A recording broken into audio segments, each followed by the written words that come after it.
Dans cette vidéo, nous allons voir comment jurer les pensées négatives en premier lieu et ensuite comment s'en débarrasser.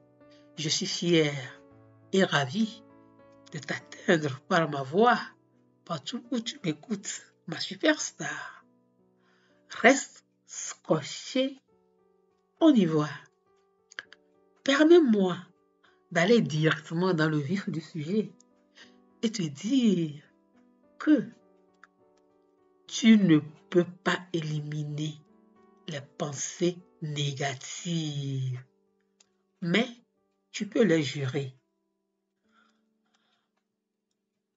En voulant bannir les mauvaises pensées, les pensées négatives, on se focalise là-dessus.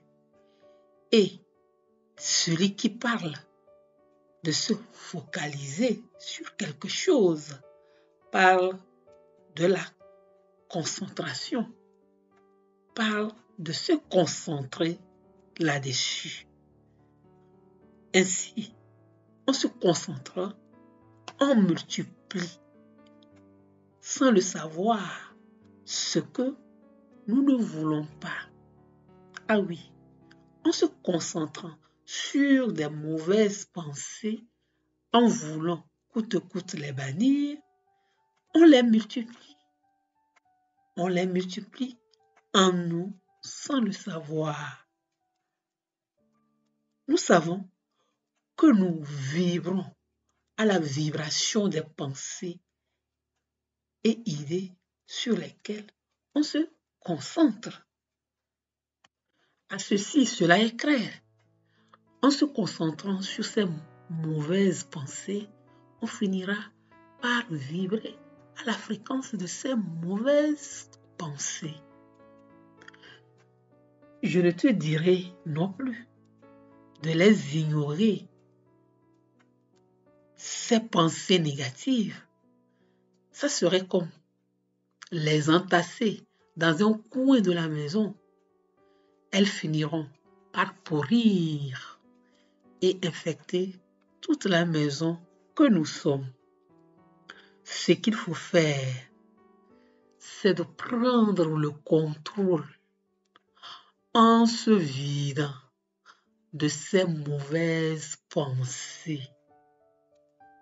Une personne t'a fait du mal et tu penses te venger, laisse tomber. On t'a humilié, piétiné, et maintenant tu veux répliquer. Vide-toi, ma superstar.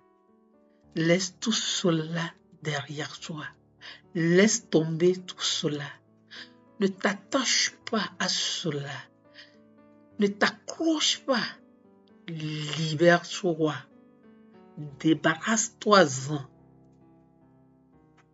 Comment s'en débarrasser? Tout d'abord, il faut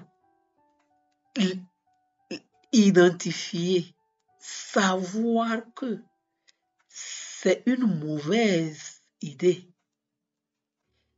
qui doit être rejetée. Dans certains cas, nous ne savons même pas si c'est une bonne idée ou bien c'est une mauvaise idée.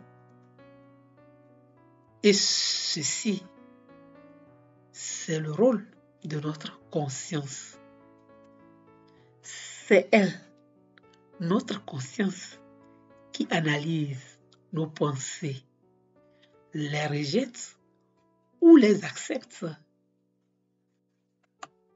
Sur ce, l'état de notre conscience n'est pas à ignorer ou à négliger. Nos actes que nous posons, nos décisions que nous prenons et ce qui nous entoure, notre environnement, est la manifestation de notre conscience. Tout cela, notre réalité, est le résultat du travail de notre conscience. Et par elle, c'est-à-dire notre conscience, on peut influencer notre vie, notre réalité à nous. Considérons la conscience comme un passoire qui filtre nos idées, nos pensées. La capacité de cette dernière dépend de la dimension de ces trous. Figurez-vous que dans ce cas, si nous élevons notre conscience dans une haute vibration, elle pourra facilement, aisément et bien jouer son rôle de filtre, pousser hors les mauvaises pensées qui ne sont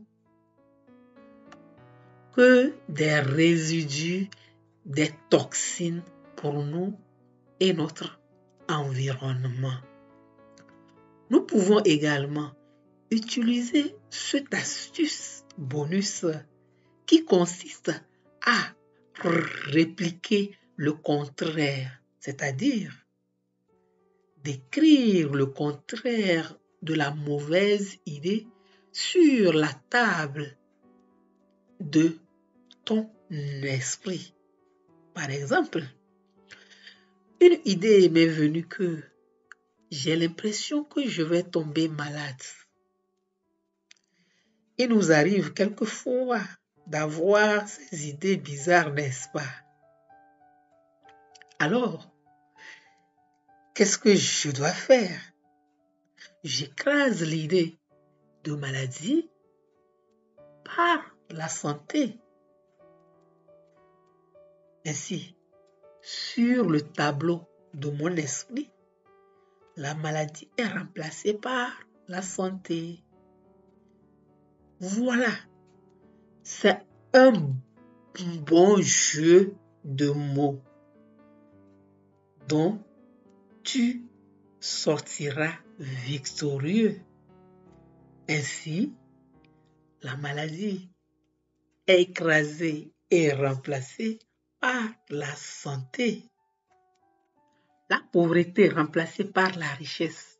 La vengeance remplacée par le pardon. La médiocrité remplacée par la perfection.